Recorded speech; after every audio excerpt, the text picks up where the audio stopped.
السلام عليكم ورحمة الله وبركاته.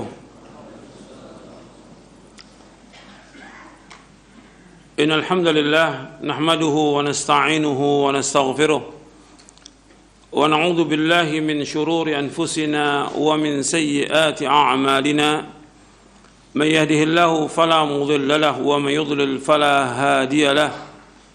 أشهد أن لا إله إلا الله وحده لا شريك له وأشهد أن محمدا عبده ورسوله.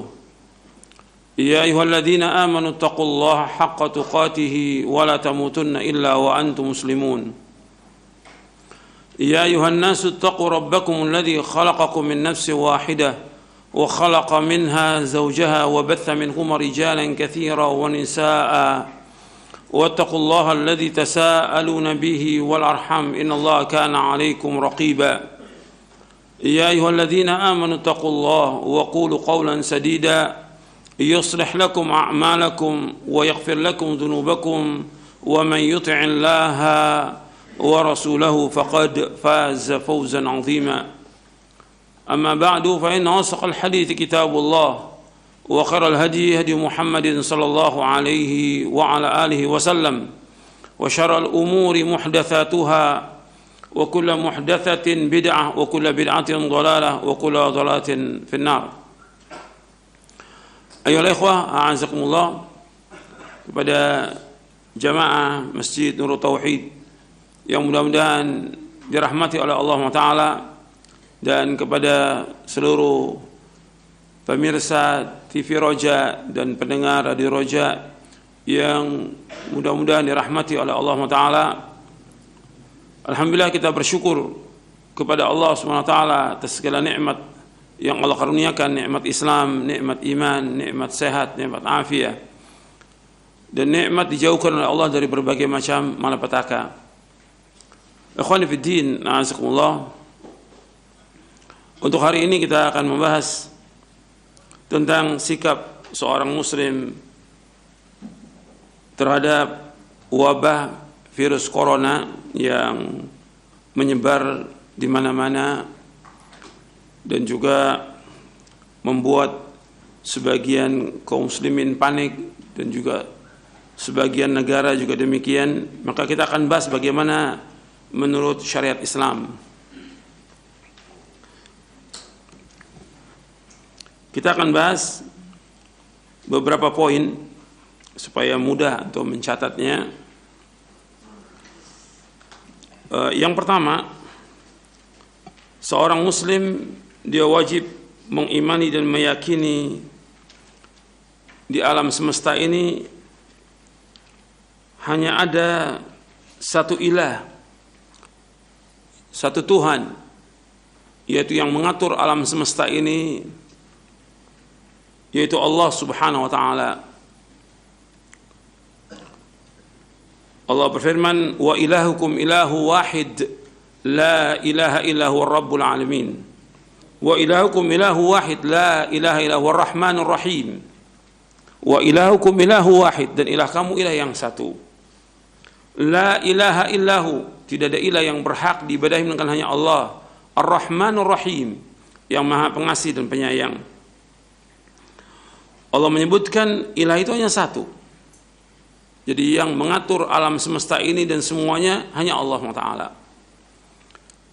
Dan seandainya ada dua Tuhan, ya akan hancur alam semesta ini. Makanya Allah menyebutkan di dalam surah Al-Anbiya di ayat 22, Allah berfirman, "Lau kana fihi ma alihatun illallah la fasadata fasubhanallahi rabbil arsy amma yasifun." Lau kana fihi ma'alihatun illallahu la fasadata. Kalau seandainya pada keduanya, pada langit dan bumi ini, ada beberapa Tuhan selain Allah, maka akan hancur langit dan bumi ini. Maha suci Allah, Rabb, fasubhanallah rabbil arsy amma yasifun. Maha suci Allah, Rabb arsy yang agung dari apa yang mereka sifatkan. Kemudian di ayat 23-nya Allah berfirman, la yus'alu amma yaf'al wa hum yus'alun. Allah tidak boleh ditanya tentang apa yang Allah perbuat, dan mereka pasti akan ditanya oleh Allah tentang apa yang Allah lakukan di langit dan di bumi.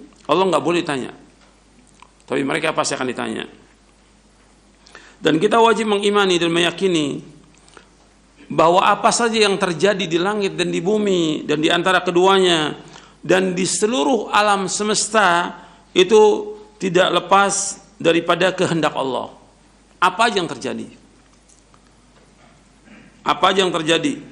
Adanya kehidupan, adanya kematian, adanya penciptaan, pemberian rezeki, kehidupan, kematian, adanya wabah penyakit, adanya gempa, adanya banjir, adanya peperangan, adanya pembunuhan, ada apa saja semuanya tidak lepas dari kehendak Allah. Ini wajib kita yakini sebagai seorang mukmin. Apa yang terjadi di langit dan di bumi tidak lepas daripada kehendak Allah. Dan Allah berbuat apa yang Allah kehendaki. Allah berfirman dalam surah Al-Buruj, "Wa huwal ghafurul wadud, dzul arsyil majid, fa'alul lima yurid." Allah yang Maha Pengampun dan Allah Maha Penyayang. Allah yang mempunyai arsy yang mulia, dan Allah berbuat menurut apa yang Allah inginkan. Allah berbuat menurut apa yang Allah kehendaki. Dan setiap apa yang dikehendaki oleh Allah itu berjalan dengan ilmunya Allah dan berjalan dengan hikmahnya Allah. Apa yang Allah kehendaki di langit dan di bumi tidak lepas daripada ilmunya Allah dan hikmahnya Allah. Makanya Allah berfirman dalam surah Al-Insan di ayat 30, "Wa ma tasyauna illa ayyasha Allah, innallaha kana aliman hakima." Dan tidaklah mereka berkehendak melainkan apa yang dikehendaki oleh Allah. Sesungguhnya Allah itu Maha mengetahui dan Allah itu Maha bijaksana.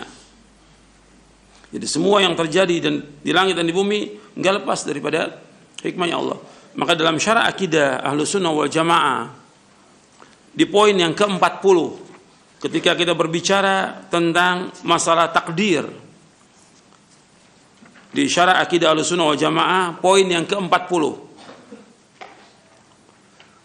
tentang iman kepada qadar, takdir baik dan buruk, saya sebutkan ada 4 tingkatan di halaman 336 dalam buku syarah akidah Ahlussunnah wal Jamaah. Yang pertama ilmu, bahwa ilmunya Allah meliputi segala sesuatu, nggak ada yang satupun yang terluput dari ilmunya Allah. Apa yang terjadi di langit dan di bumi Allah pasti mengetahuinya. Nggak ada satupun yang tidak diketahui oleh Allah, tidak ada. Sekecil apapun pasti Allah tahu. Qad ahata bikulli syai'in ilma. Ilmunya Allah meliputi segala sesuatu. Bahkan Allah berfirman, antum lihat ayatnya di surah Al-An'am ayat 59, "Wa 'indahu mafatihul ghaibi la ya'lamuha illa hu wa ya'lamu ma fil barri wal bahr wa ma tasqutu min waraqatin illa ya'lamuha wa la habatin fi dhulumatil ardi wa la ratbin wa la yabisin illa fi kitabim mubin." Di sisi Allah kunci-kunci semua yang gaib itu hanya ada pada Allah Taala. Hanya Allah yang memiliki kunci yang gaib. Allah mengetahui apa yang di daratan dan di lautan. Allah mengetahui tidak ada sehelai daun pun yang gugur yang Allah tidak mengetahuinya. Artinya satu helai daun yang gugur melainkan Allah mengetahuinya. Tidak ada sebutir biji pun dalam kegelapan bumi, dan tidak pula sesuatu yang basah atau yang kering, semuanya tertulis di dalam kitab yang nyata di Lauh Mahfuz. Artinya semua Allah tahu. Daun yang kering, yang basah di seluruh dunia Allah mengetahui. Semuanya Allah yang atur. Biji-biji yang itu Allah mengetahui, dan semuanya tercatat Lauh Mahfuz. Maka yang kedua, Al-Kitabah. Al-Kitabah tingkatan yang kedua, bahwa Allah sudah catat semuanya. Apa yang terjadi di langit dan di bumi ini semua sudah tercatat Lauh Mahfuz. Enggak ada satupun yang terluput sama sekali. Dari makhluk ini yang diciptakan oleh Allah, diberikan rezekinya, ditentukan ajalnya, dan begitu juga kehidupan mereka bahagia atau tidak, itu semua sudah tercatat manusia ini. sampai manusia masuk surga, masuk neraka, semua sudah tercatat. Apalagi tentang berbagai macam kejadian yang ada di langit dan di bumi, itu semua sudah tercatat. Dan ini ditulis oleh Allah 50.000 tahun sebelum Allah menciptakan langit dan bumi. Dan Allah dan Nabi SAW bersabda, inna awwala ma khalaqallahu al-qalam qala lahu uktub qala rabbi wa madza aktub qala uktub maqadira kulli syai'in hatta taqum as-sa'ah. Yang pertama kali Allah ciptakanlah qalam. Lalu Allah berfirman kepada qalam itu, tulislah. Ia menjawab, wahai Rabbku, apa yang aku harus tulis? Allah berfirman, tulislah takdir segala sesuatu sampai terjadinya kiamat. Hadis ini sahih riwayat Abu Daud, Tirmidzi, Ibnu Abi Asim dalam kitabnya As-Sunnah, Al-Ajur dalam Asy-Syari'ah, Ahmad, Abu Daud At-Tawalisi dari sahabat Ubadah bin Samit. Hadis ini sahih. Kemudian Allah juga berfirman dalam surah Al-Hajj ayat 70, alam ta'lam anna Allah ya'lamu ma fis sama'i wal ard inna dzalika fi kitabin inna dzalika 'ala Allah yasir. Tidakkah engkau mengetahui bahwa Allah mengetahui apa yang di langit dan di bumi? Sungguh yang demikian sudah terdapat dalam sebuah kitab Lauh Mahfuz. Sesungguh yang demikian itu sangat mudah bagi Allah. Kemudian yang ketiga, al-masyiah. Al-masyiah itu mengimani masyiah, kehendak Allah yang pasti terlaksana, dan kudrah kekuasaan Allah yang meliputi segala sesuatu. Jadi semua yang terjadi di langit dan bumi tidak lepas daripada kehendak Allah Subhanahu wa taala. Kemudian yang keempat, al-khalq. Artinya segala sesuatu ini Allah yang menciptakannya. Allahu khaliqu kulli syai' wa huwa 'ala kulli syai'in wakil. Allah pencipta segala sesuatu dan Allah pemelihara segala sesuatu. Dalam surah Az-Zumar ayat 62. Allah juga berfirman dalam surah As-Saffat surah 37 ayat 96, wallahu khalaqakum wa ma ta'malun. Dan Allah yang menciptakan kamu dan apa yang kamu kerjakan. Ini 4 tingkatan yang wajib kita imani. Makanya berkaitan dengan apa yang terjadi, apakah tentang bencana, musibah, petaka, wabah virus corona, gempa, banjir, terjadinya peperangan, pembunuhan dan yang lain, semuanya sudah tercatat di Lauh Mahfuz. Dan semua berjalan dengan kehendak Allah. Dan seperti yang sudah saya sebutkan, bahwa ini tidak lepas dari ilmunya Allah dan juga hikmahnya Allah. Bahwa Allah itu innallaha kana aliman hakima. Allah itu maha mengetahui dan Allah itu maha bijaksana. Dan hikmah Allah gak bisa kita ketahui semuanya. Ribuan hikmah terhadap apa yang semua terjadi. Al-Imam Ibnu Qayyim menyebutkan di dalam kitabnya tentang hikmah Allah. Di dalam kitabnya Syifa'ul Alil fi Masail Qada wal Qadar wal Hikmah wat Ta'lil. Kata Imam Ibnu Qayyim rahimahullah, andai kata kita bisa menggali hikmah Allah yang terkandung dalam ciptaan dan urusannya, maka tidak kurang dari ribuan hikmah. Namun akal kita sangatlah terbatas. Pengetahuan kita sangat sedikit. Dan ilmu semua makhluk akan sia-sia, tidak ada artinya jika dibandingkan dengan ilmunya Allah Subhanahu wa taala. Artinya ilmu seluruh makhluk ini, ilmunya dibandingkan dengan ilmunya Allah, itu enggak sebanding. Sebagaimana sinar lampu yang sia-sia tidak ada artinya di bawah sinar matahari. Dan ini pun hanya gambaran saja, yang sebenarnya tentu lebih dari sekedar gambaran ini. Di dalam kitab Syifa'ul Alil fi Masail Qada wal Qadar wal Hikmah wa Ta'lil. Sekarang kita masuk yang kedua. Ya Allah mempunyai semua urusan sebagaimana Allah berfirman dalam surah Al-A'raf ayat 54, lahul khalq wal amr tabarakallahu rabbul alamin. Bagi Allah itu semua ciptaan, bagi Allah semua urusan, dan Allah Maha Suci Rabbul Alamin. Kemudian yang kedua sikap seorang muslim tatkala menghadapi malapetaka, menghadapi bencana atau wabah penyakit seperti yang sekarang, wabah penyakit corona. Seorang muslim harus melihat kepada diri, melihat kepada keluarga, melihat kepada masyarakat, tentang dosa-dosa apa yang mereka telah kerjakan. Sebab apa yang terjadi tidak lepas dari perbuatan manusia dan dosa-dosa manusia. Apa yang terjadi itu enggak lepas daripada perbuatan manusia dan dosa-dosa manusia. Allah berfirman di dalam surah Asy-Syura di ayat 30, "Wa ma asabakum min musibatin fabima kasabat aydikum wa ya'fu an katsir."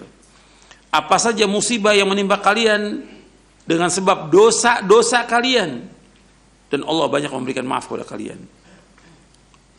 Allah menyebutkan apa saja yang menimpa kita itu dosa, sebabnya dosa. Dan kerusakan yang ada juga disebabkan karena perbuatan manusia. Kerusakan yang ada ini disebabkan karena perbuatan manusia. Kalau kita lihat terjadinya kerusakan di daratan, di lautan dengan perbuatan dosa manusia. Kita melihat dalam surah Ar-Rum. Surah Ar-Rum ayat 41, ayat 42. Allah berfirman, "Dhaharal fasadu fil barri wal bahri bima kasabat aydin nas liyudhiqahum ba'dal ladzi 'amilu la'allahum yarji'un." Telah tampak kerusakan di daratan dan di lautan dengan sebab tangan-tangan manusia, agar Allah merasakan kepada mereka sebagian dari apa yang mereka kerjakan, agar mereka kembali kepada Allah Subhanahu wa taala. Kemudian di ayat 42-nya Allah berfirman, "Qul siru fil ardi fanzuru kaifa kana Qul siru fil ardi fanzuru kaifa aqibatul ladzina min qabl kana aktsaruhum musyrikin." Allah menyebutkan bahwa berjalanlah kalian di muka bumi dan lihatlah akibat orang-orang yang melakukan itu, semua dengan sebab kesyirikan. Antum lihat di situ Allah menyebutkannya kesyirikan, kana aktsaruhum musyrikin. Qul siru fil ardi fanzuru kaifa kana aqibatul ladzina min qablu kana aktsaruhum musyrikin.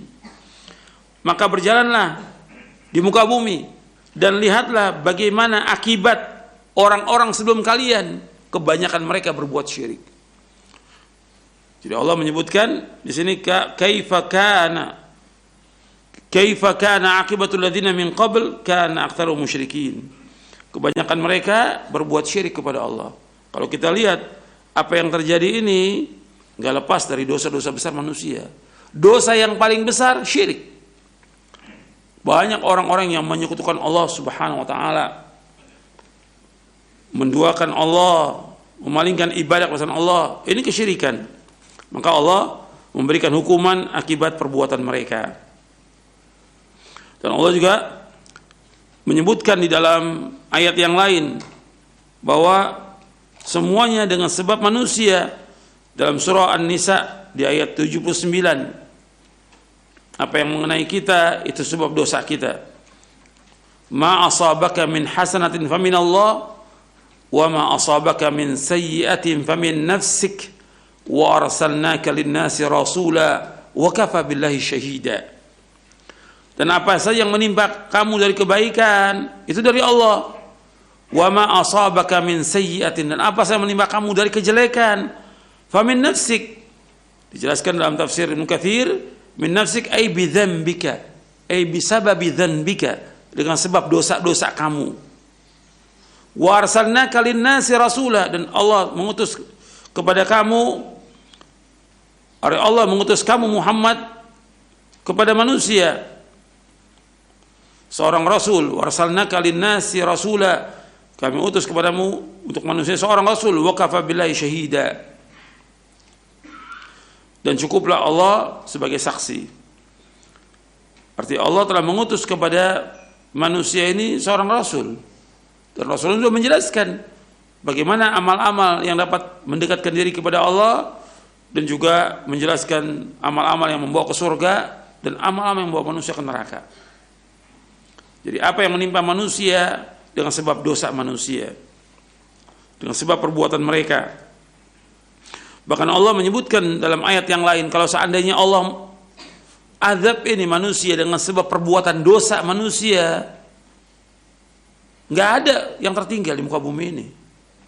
Semuanya dibinasakan oleh Allah. Cuma Allah tunggu, dikasih waktu.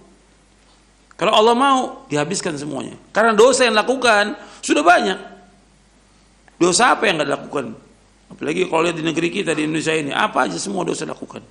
Kesyirikan, pendustaan kepada Allah dan Rasulnya, penghinaan kepada Rasulullah, dan yang lainnya. Dan lagi dosa bid'ah, dosa-dosa besar dan yang lainnya.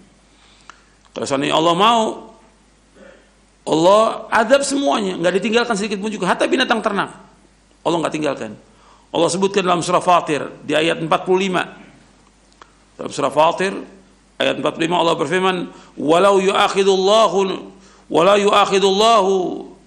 yu'akhidullahu an-nasa bima kasabu ma taraka 'ala dhahriha min dabbah walakin yu'akhirukum ila ajalin musamma fa idza ja'a ajaluhum fa innallaha kana bi'ibadihi basira." Kalau seandainya Allah menghendaki untuk mengazab manusia bima kasabu dengan sebab perbuatan dosa mereka, ma taraka 'ala dhahriha min dabbah, Allah tidak akan menyisakan sedikit pun di atas muka bumi ini satu binatang melata pun juga. Allah nggak akan sisakan, semua dihancurkan, dibinasakan oleh Allah.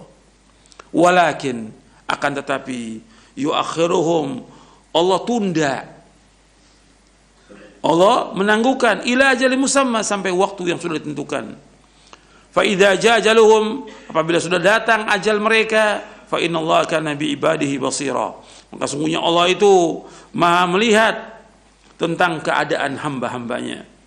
Dalam surah Fatir ayat 45. Ada juga yang sama ayat ini dalam surah An-Nahl. Kemudian yang ketiga di antara hikmah timbulnya wabah corona atau adanya bencana, adanya malapetaka dan yang lainnya, agar manusia ini sadar dan kembali kepada Allah. Jadi adanya wabah, adanya bencana, adanya malapetaka dan lainnya, agar manusia sadar dan manusia ini kembali kepada Allah Subhanahu wa taala.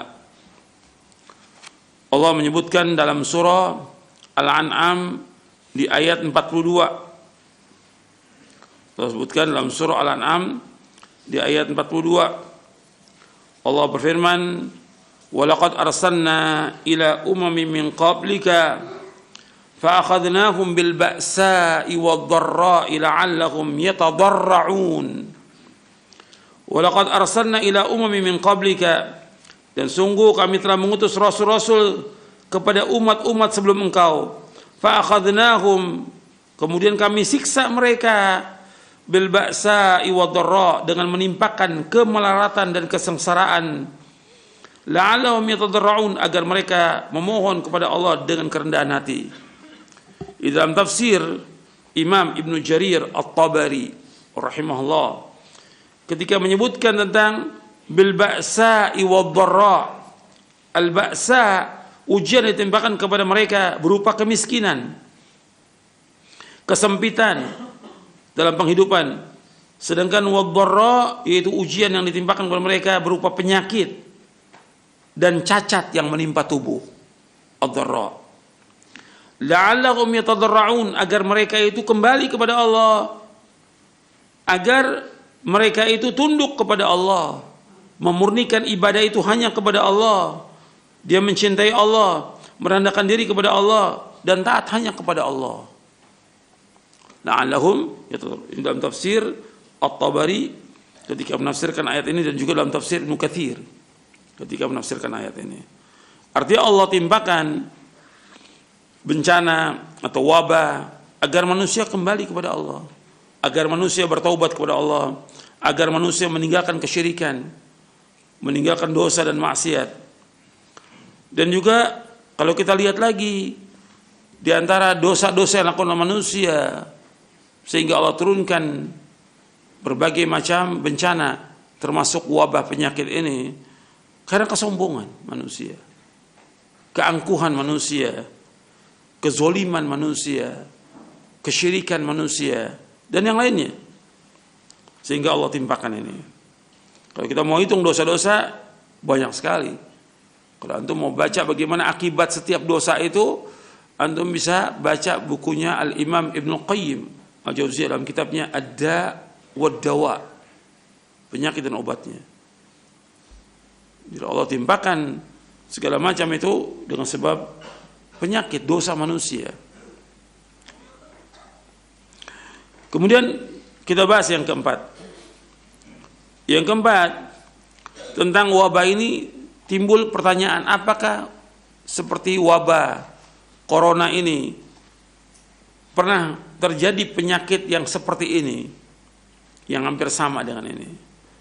Ada wabah penyakit menular yang pernah terjadi di zaman para sahabat radhiyallahu anhum ajma'in. Ini pernah ada.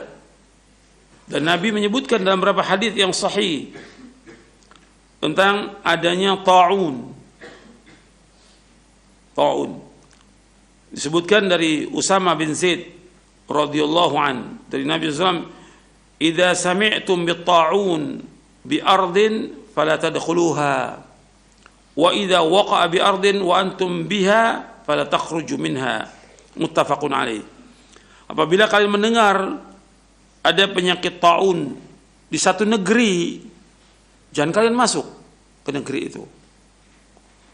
Apabila terjadi di satu negeri dan antum ada padanya, kalian ada padanya, jangan keluar. Jadi ini memang ada nasnya. Ketika ada wabah penyakit menular, orang yang di dalam itu nggak boleh keluar, yang di luar nggak boleh masuk. Itu nas, dalil. Ini muttafaqun alaih. Jadi kata Nabi, apabila mendengar wabah ta'un melanda satu negeri, maka janganlah kalian memasukinya. Dan apabila penyakit itu melanda satu negeri dan kalian sedang berada dalamnya, maka jangan kalian keluar. Supaya apa? Supaya tidak menular kepada yang lain. Jadi ada isolasi, ada karantina, ada sesuai dengan nas. Maka disebutkan juga ketika ini terjadi, kisahnya panjang ini dalam Sahih Bukhari dan Muslim, kisahnya Umar bin Khattab radhiyallahu an, ketika Umar pergi ke Syam dan kemudian disambut oleh komandan-komandan perang yang ada di Syam, dan Umar akan masuk, baru sampai di Sarg itu dikabarkan di sana ada penyakit taun, ada wabah, disebutkan wabah, ada wabah di sana. Kemudian Umar musyawarah dengan para sahabat, dari mulai sahabat muhajirin, sebagian mengatakan masuk, sebagian mengatakan jangan. Ansor demikian juga.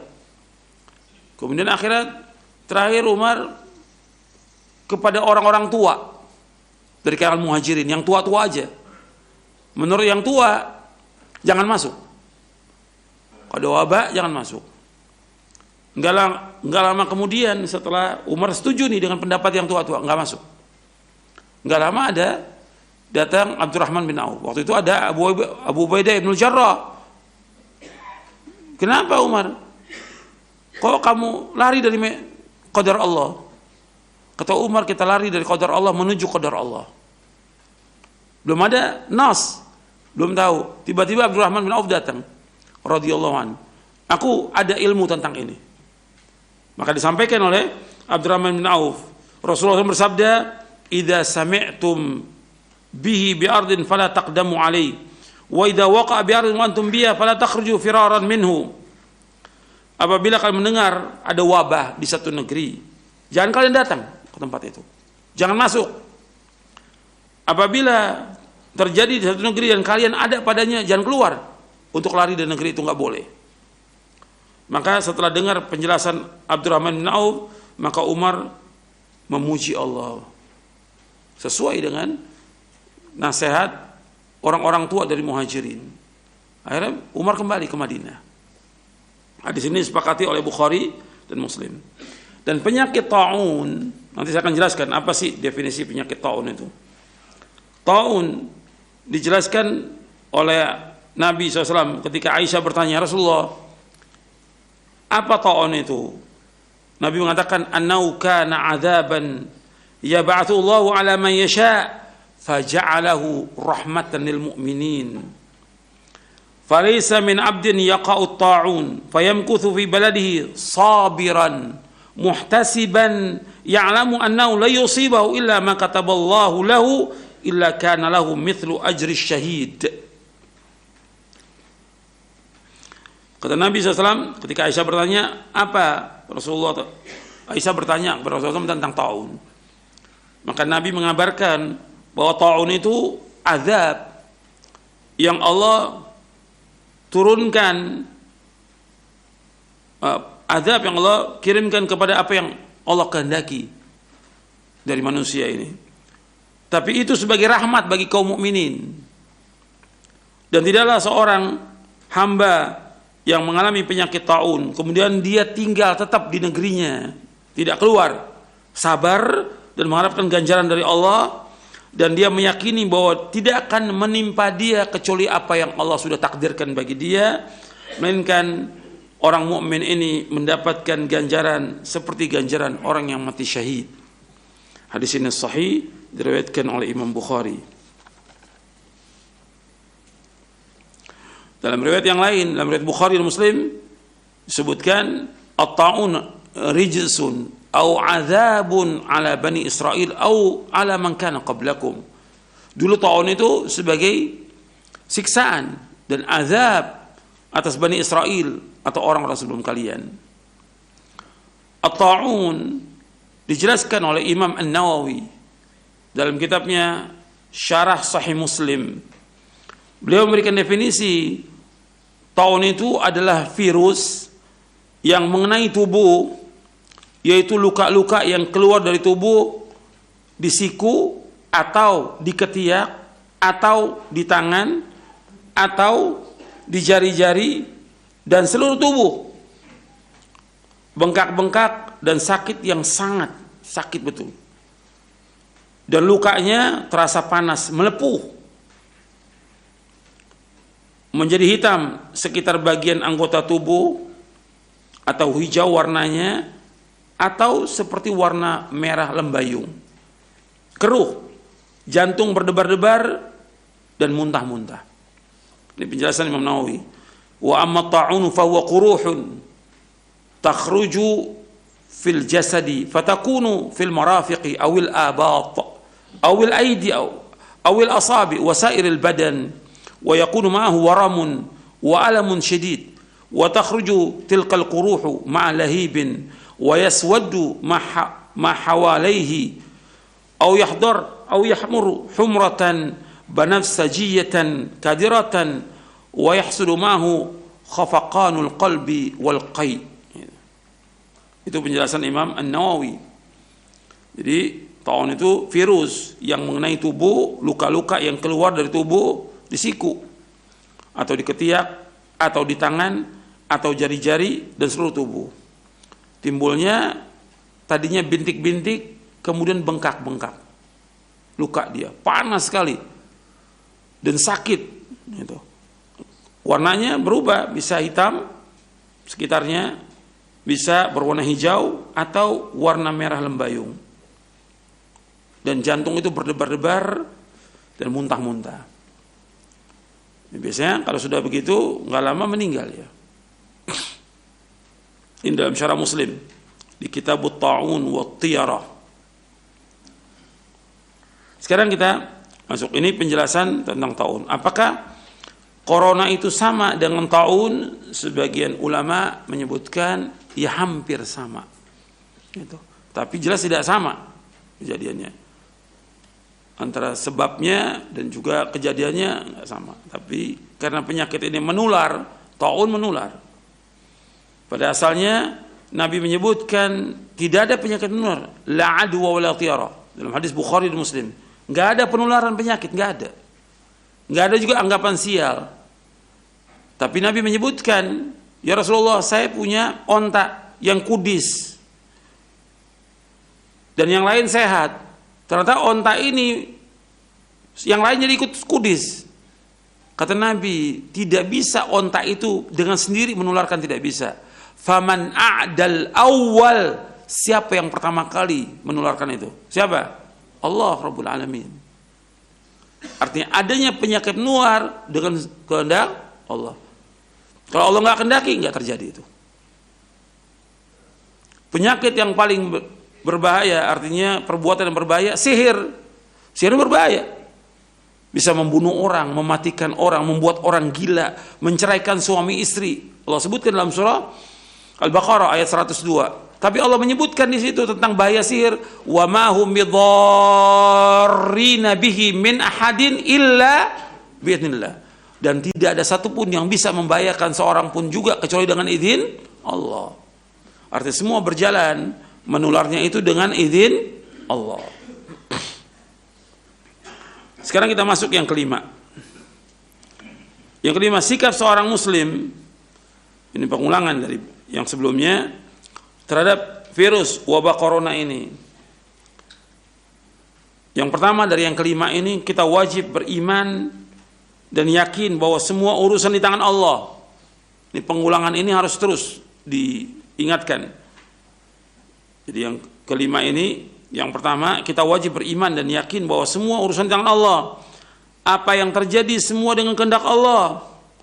Dan takdir Allah, Allah tetapkan 50.000 tahun sebelum Allah menciptakan langit dan bumi.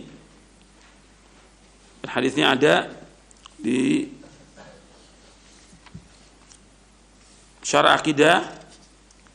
Kita melihat di halaman 337, poin yang ke-40. Nabi bersabda, kataballahu maqadirul khalaiqi qabla an yakhluqas samawati wal arda bi 50,000 sanah. Bahwa Allah telah mencatat seluruh takdir makhluk 50.000 tahun sebelum Allah menciptakan langit dan bumi. Hadis ini sahih riwayat Muslim, Tirmidzi, Ahmad, Abu Daud, At-Tayalisi dari sahabat Abdullah bin Amr bin As. Artinya semuanya sudah Allah catat. Bahkan terjadi begini, bencana begini, wabah begini, semua sudah tercatat Lauh Mahfuz. Enggak ada satupun yang terluput dari ilmunya Allah. Semua tercatat Lauh Mahfuz. Kemudian kalau sudah demikian, mestinya kita tambah meyakini. Yang kedua, kita wajib meyakini. Yang kedua dari yang kelima, kita wajib meyakini bahwa tidak akan menimpa kita, tidak akan mengenai kita, apakah bentuknya penyakit, wabah, bahaya dan lainnya, kecuali apa yang sudah dikehendaki oleh Allah dan diizinkan oleh Allah. Itu ingat itu. Kita wajib mengimani dan kita meyakini bahwa tidak akan menimpa kita, tidak akan mengenai kita, apakah bentuknya penyakit, wabah, bahaya dan lainnya, kecuali apa yang Allah sudah kehendaki. Dan tentunya ketika Allah menghendaki, semua berjalan dengan apa? Ilmu dan hikmah. Allah berfirman dalam surah At-Taubah di ayat 51. Surah 9 ayat 51, Allah berfirman, "Qul la yusibana illa ma kataballahu lana huwa maulana wa 'alallahi falyatawakkalul mu'minun." Katakanlah, tidak akan menimpa kami melainkan apa yang telah Allah tetapkan bagi kami. Allah pelindung kami dan hanya kepada Allah bertawakallah orang-orang beriman. Surah At-Taubah ayat 51. Ini harus kita yakini. Allah juga berfirman dalam surah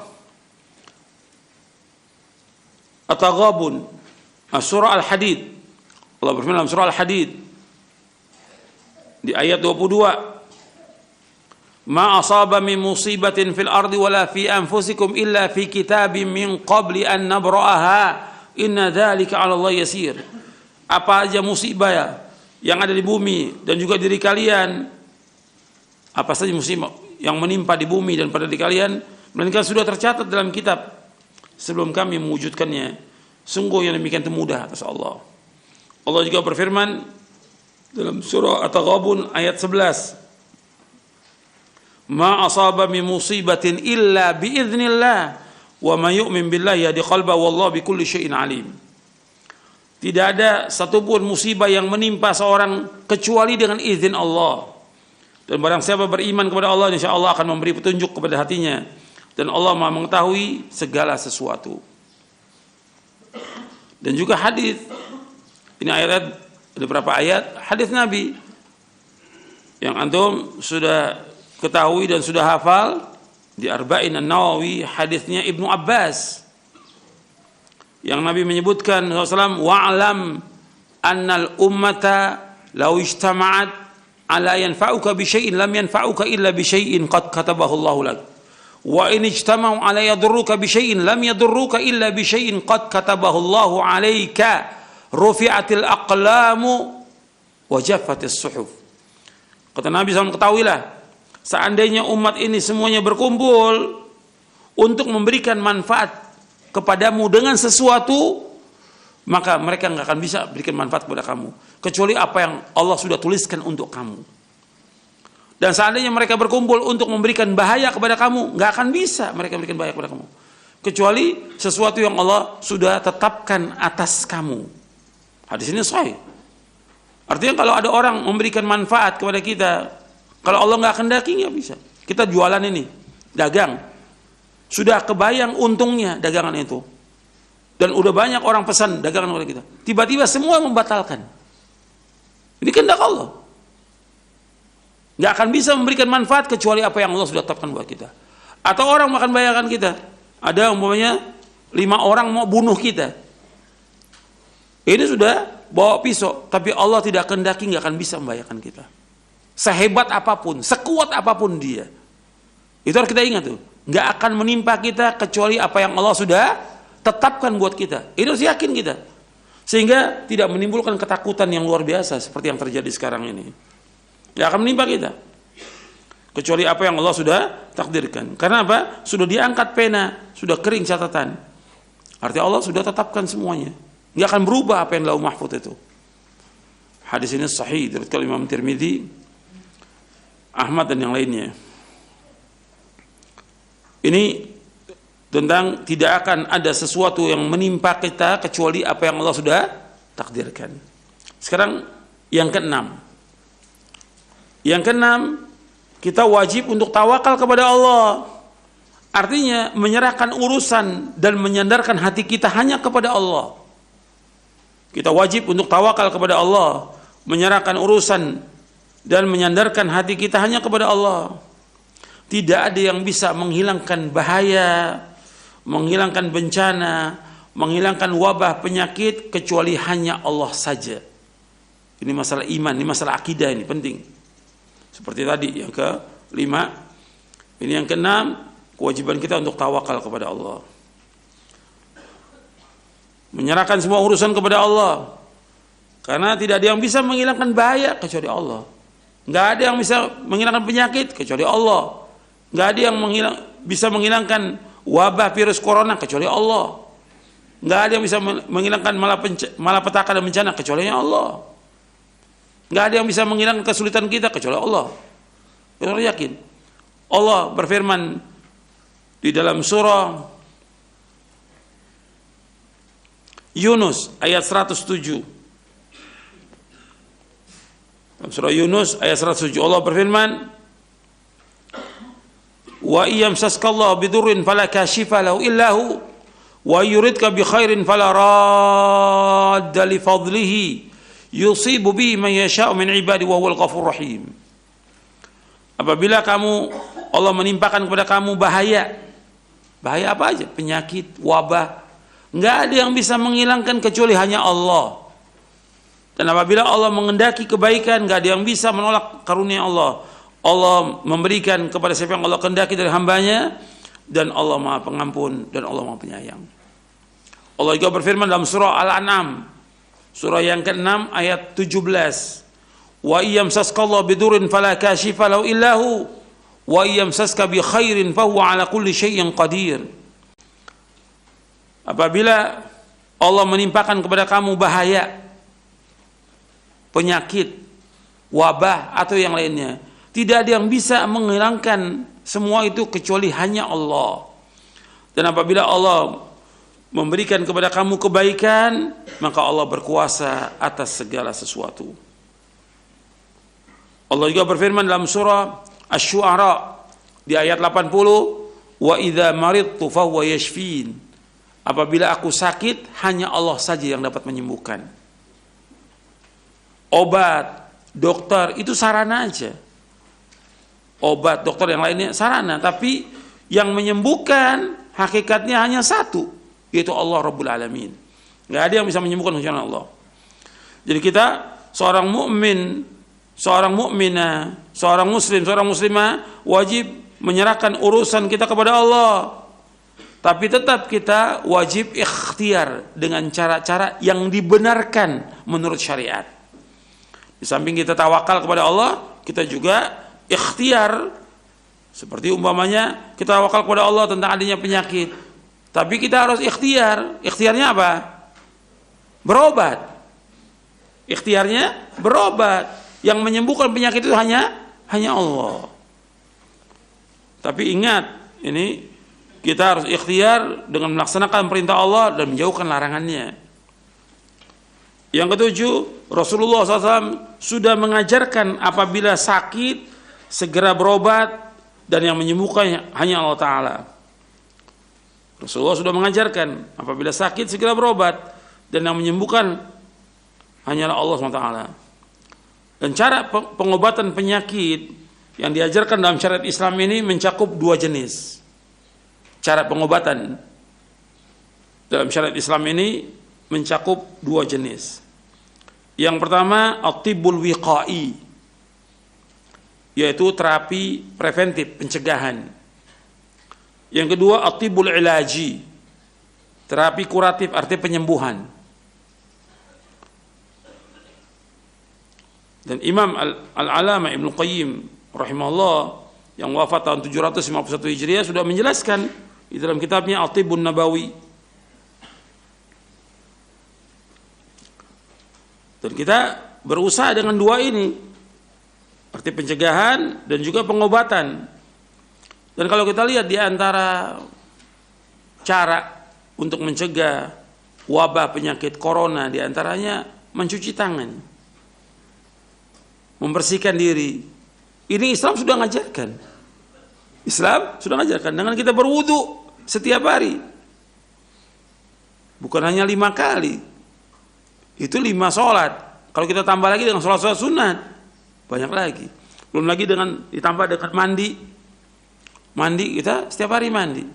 Apalagi kita di Indonesia, ya bisa sekali, bisa 2 kali mandi, bahkan bisa 3 kali. Kebersihan itu sudah ada. Dan Allah mencintai orang yang membersihkan diri. Kan kalau orang-orang kafir memang jarang mandi,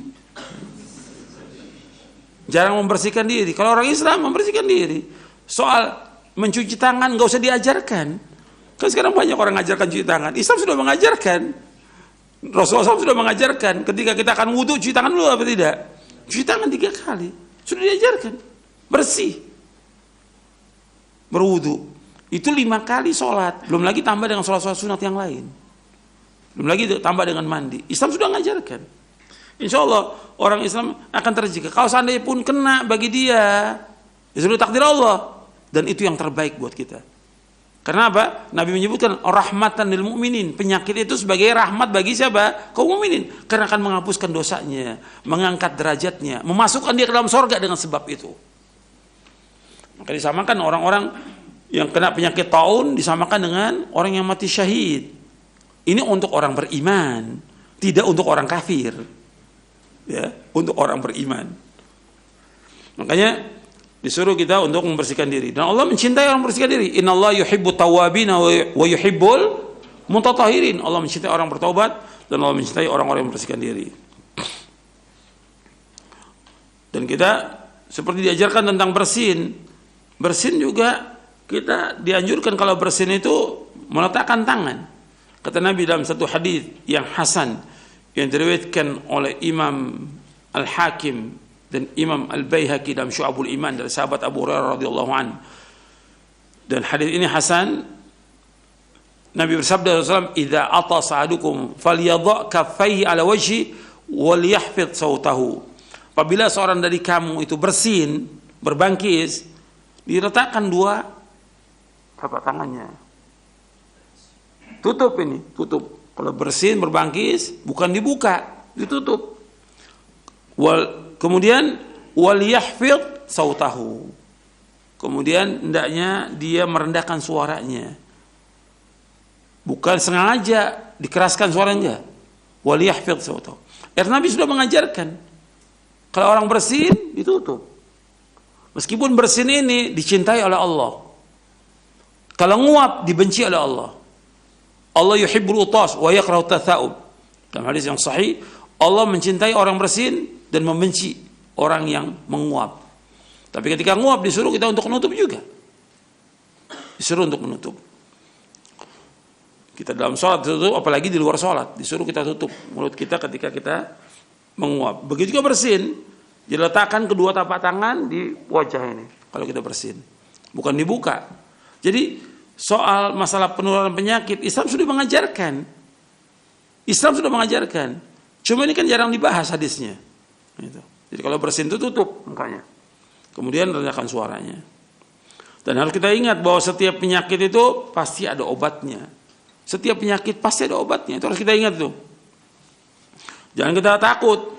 Penyakit apa aja itu pasti ada obatnya. Gak mungkin penyakit gak ada obatnya. Gak mungkin sudah. Setiap penyakit pasti ada obatnya. Di dalam buku Hikmah di Balik Musibah, di buku saya sebutkan di halaman 40 dan seterusnya bahwa setiap penyakit itu ada obatnya, pasti ada obatnya, pasti. Bapak Rasulullah bersabda, "Ma anzalallahu da'an illa anzalalahu shifaan." Allah tidak menurunkan penyakit melainkan pasti Allah menurunkan obatnya. Hadis sahih dari Imam Bukhari. Nabi juga bersabda SAW, "Likulli da'in dawa, fa idza usiba dawa'ud da' bara'a bi'idznillah azza wajal." Setiap penyakit pasti ada obatnya. Jika suatu obat tepat atau manjur untuk suatu penyakit, maka penyakit itu akan sembuh dengan izin Allah. Hadis sahih dari Muslim, dari sahabat Jabir. Jadi kalau ada penyakit itu pasti ada obatnya. Cuma ada yang tahu, ada yang tidak tahu. Bahkan dalam hadis yang lain Rasulullah bersabda, "Innallaha khalaqad da'a wad dawa fatadawau wa la tatadawu biharam." Sesungguhnya Allah yang menciptakan penyakit dan obatnya, maka berobatlah dan janganlah berobat dengan obat yang haram.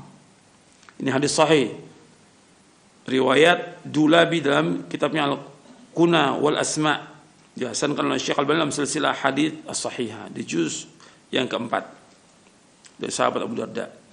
Nabi juga bersabda SAW, "Innallaha lam yaj'al shifa'akum fi haramin." Sesungguhnya Allah tidak menjadikan kesembuhan dari penyakit kalian pada apa-apa yang haram. Hadis hasan li ghairi dari Imam Abu Ya'la. Rasulullah SAW juga bersabda, "Innallaha lam yaj'al shifa'akum fi ma harrama 'alaikum."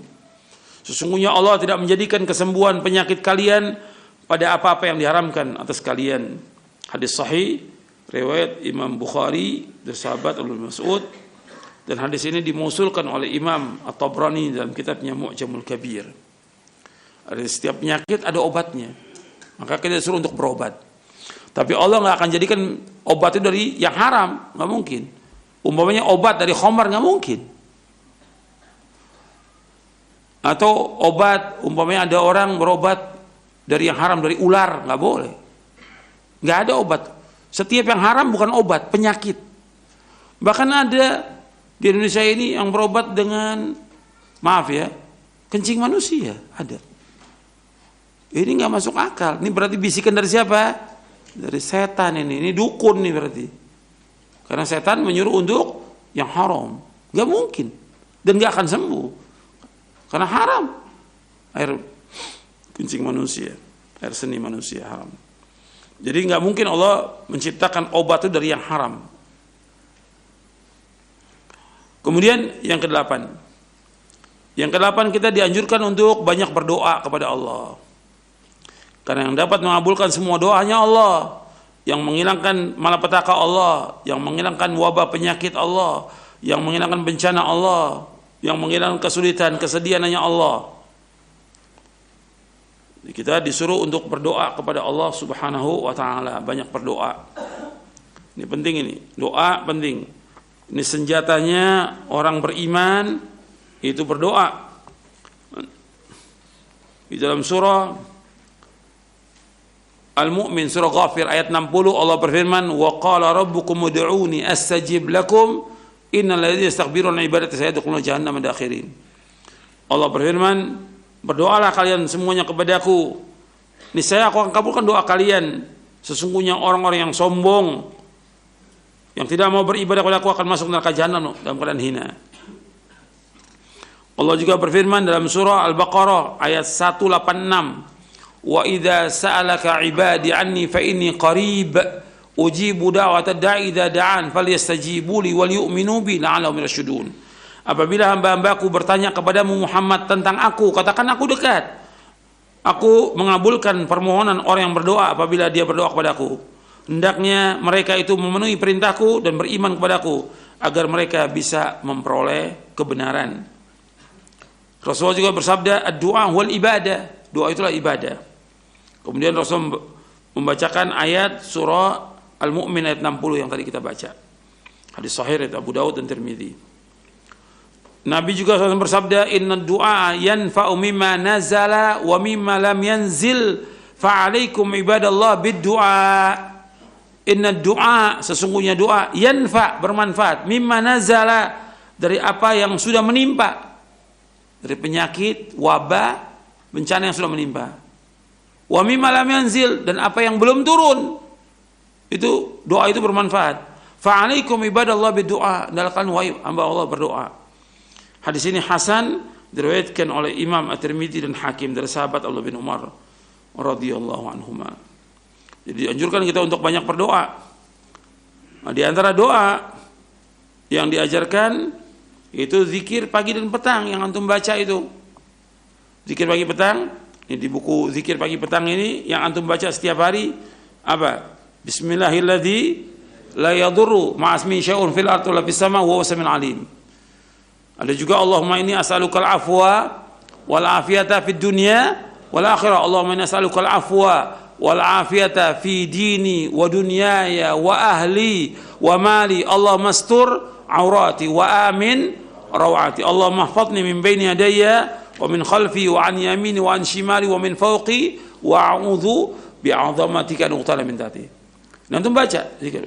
Ini minta perlindungan pada Allah agar kita dijaga diri kita. Jadi ya Allah, sungguhnya aku mohon maaf, ampunan dan keselamatan dunia dan akhirat. Ya Allah, aku mohon maaf, ampunan dan keselamatan dalam agama, dunia, keluarga, dan harta bendaku. Ya Allah, tutupilah auratku. Dan tenteramkanlah aku dari rasa takut. Ya Allah, pelihara aku dari depan, belakang. Artinya jagalah aku ya Allah dari depan, belakang, kanan, kiri, dan dari atasku. Aku berlindung dengan kebesaranmu agar aku tidak disambar dari bawahku. Ya, ini aku berlindung dari dibenamkan ke dalam bumi. Hadis ini sahih dari Bukhari dalam Adab Mufrad, Abu Daud, Ibnu Majah dan Hakim dari sahabat Ibnu Umar. Artinya dibenamkan dalam bumi ya seperti kita lihat tsunami yang ada di mana? Di Palu. Jadi tanah itu diputar, orang-orang yang ada ditenggelamkan oleh Allah Taala. Itu an uqtala min tahti. Kita berlindung. Dan bisa terjadi orang tiba-tiba tanah longsor masuk dia ke dalam. Itu kita berlindung pada Allah. Dan juga dari berbagai macam penyakit. Di antaranya juga kita baca di doa wirid ini ada, antum catat di halaman 303. Yaitu doa Allahumma jannibni munkaratil akhlaq wal ahwa wal a'mali wal adwa. Allahumma jannibni munkaratil akhlaq wal ahwa wal a'mal wal adwa. Ya Allah, jauhkanlah aku dari berbagai macam kemungkaran akhlak,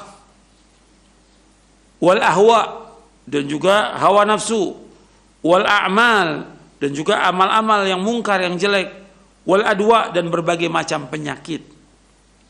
Hadis ini sahih, diriwayatkan oleh Imam Ibnu Hibban dan Hakim. Kemudian di halaman 304 di buku doa dan wirid kita berlindung pada Allah. Allahumma inni a'udzubika minal baras wal junun wal juzam wa min sayyi'il asqam. Allahumma inni a'udzubika minal baras. Ya Allah, aku berlindung pada Engkau dari baras, penyakit belang, wal junun, penyakit gila, wal juzam, penyakit lepra. Wa min sayyi'il asqam, dan keburukan berbagai penyakit. Artinya penyakit-penyakit yang jelek gitu. Seperti penyakit menular. Seperti sekarang ini. Wabah virus corona atau yang lainnya. Kita berlindung dari semua penyakit yang jelek.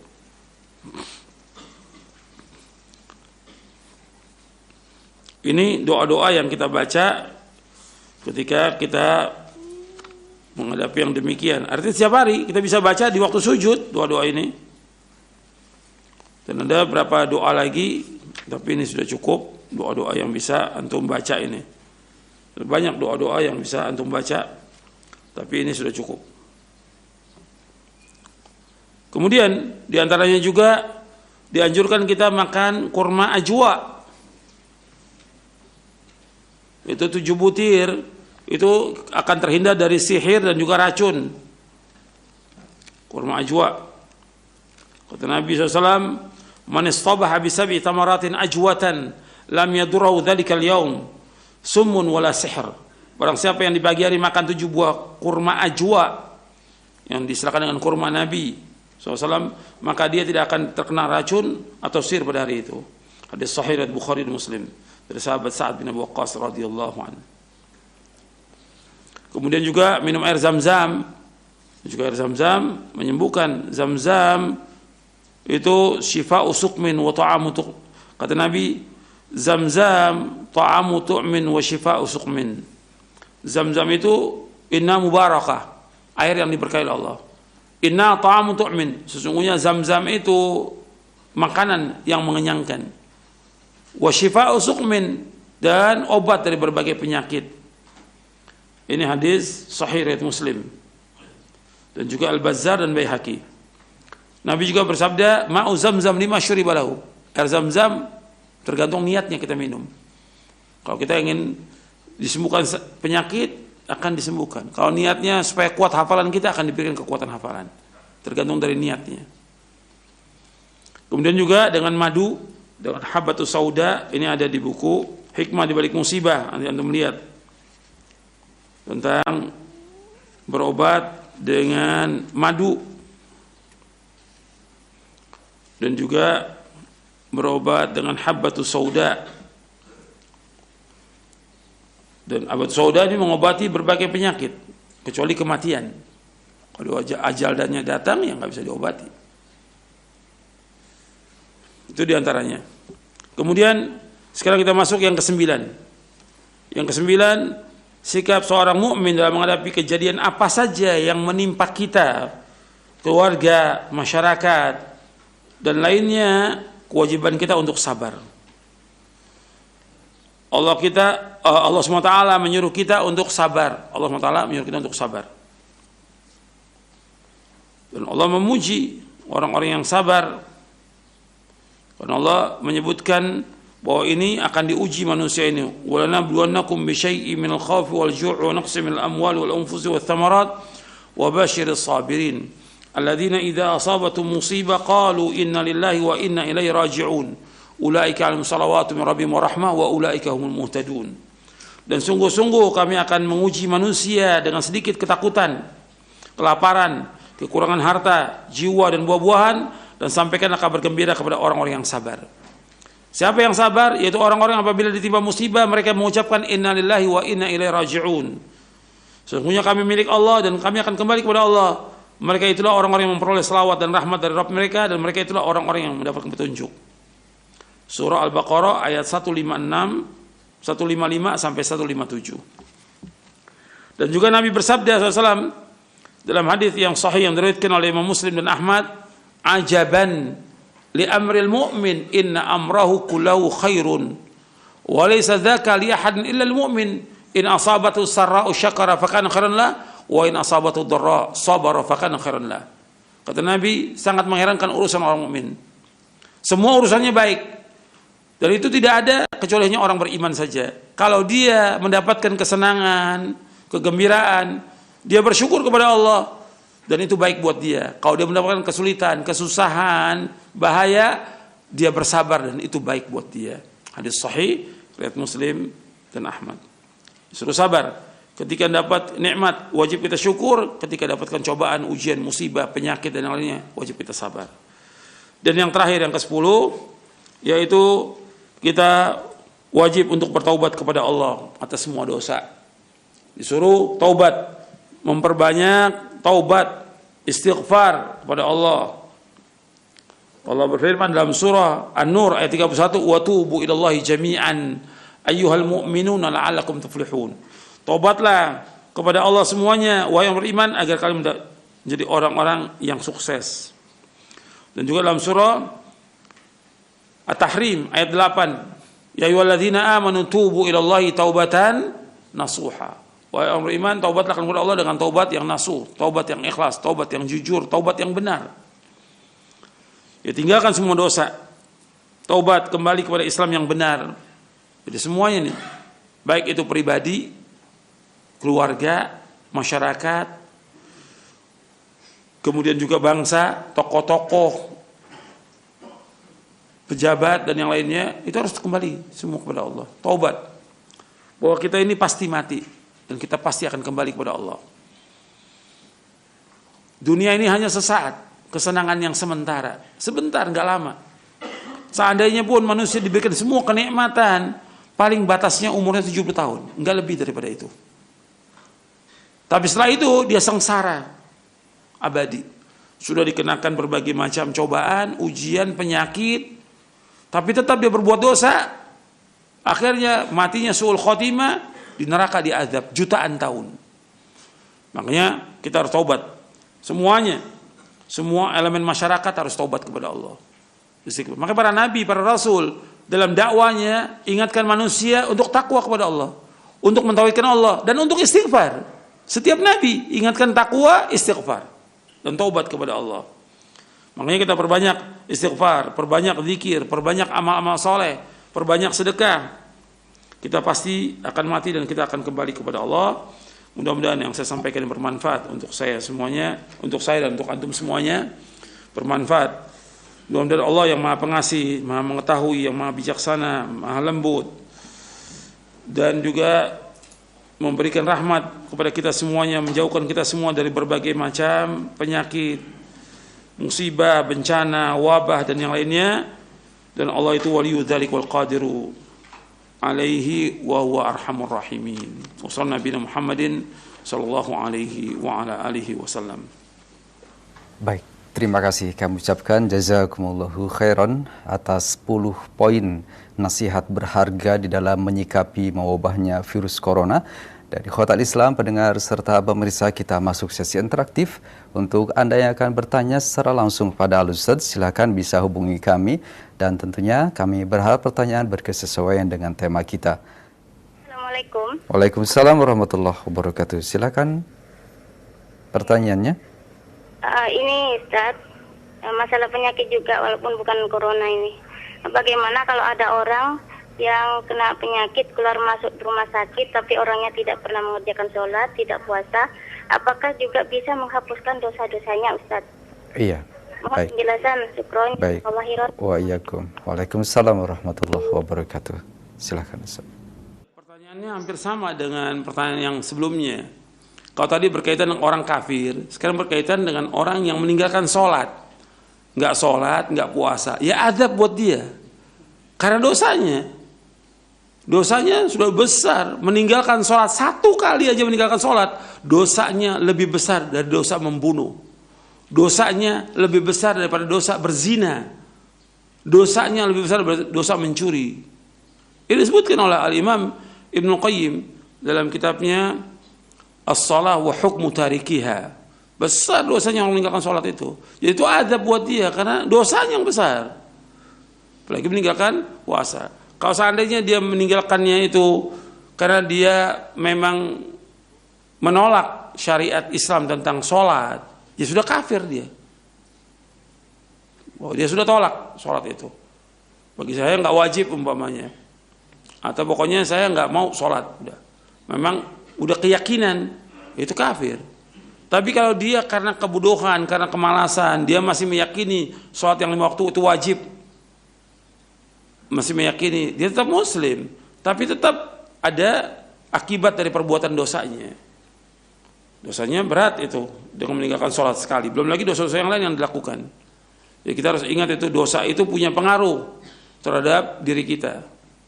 Jadi apapun yang Allah timpakan itu dengan sebab dosa. Tadi sudah saya sebutkan ayatnya dalam surah Asy-Syura dan juga dalam surah An-Nahl dan yang lainnya. Saya pikir cukup sampai di sini kajian kita, mudah-mudahan bermanfaat dan dapat kita mengambil pelajaran dari semua yang terjadi agar kita semuanya kembali kepada Allah.